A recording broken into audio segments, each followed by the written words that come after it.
ഇതെന്താ ഇത്? ഏ കിടന്ന് ഉറങ്ങുമായിരുന്നു, നല്ല ഉറക്കമായിരുന്നു. അപ്പോൾ ഞാൻ ജസ്റ്റ് വന്നിട്ട് ഈ ഷീറ്റ് ഒന്ന് എടുത്തിട്ട് കൊടുത്തു. അപ്പോൾ ഇതിലെൻ്റെ ഒരു ഡ്രസ്സ് കിടക്കുമായിരുന്നു, അതിൻ്റെ മീതെ കിടന്ന്. അപ്പോൾ ഞാൻ അതെടുത്ത് മാറ്റിയിട്ട് ഈ ഷീറ്റ് ഒന്ന് എടുത്തിട്ട് കൊടുത്തു. അപ്പോൾ അവളുടെ ഉറക്കം ഡിസ്റ്റർബായി. അതാണ് ഇങ്ങനെ കിടക്കുന്നത്. ഇനി നോക്കിയായി വരണം. എവിടെയൊക്കെയോ കയറിപ്പോയി എന്തൊക്കെയൊക്കെയോ പറ്റിപ്പിടിപ്പിച്ച് വെച്ചേക്കുവാണ്.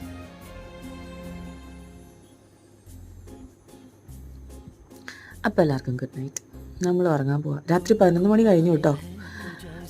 നാളെ സാറ്റർഡേ അല്ലേ, വർക്കിംഗ് ആണ് സ്റ്റിൽ, പക്ഷെ ക്ലാസ് ഇല്ല, മീറ്റിംഗ് ആണ്. അപ്പോൾ അതുകൊണ്ട് പിന്നെ വെറുതെ ഇരുന്ന സമയം കളയുവാണ്. ഒന്ന് റിലാക്സ് ചെയ്തു. അപ്പോൾ ഇനി കിടന്നുറങ്ങാം. Bye bye.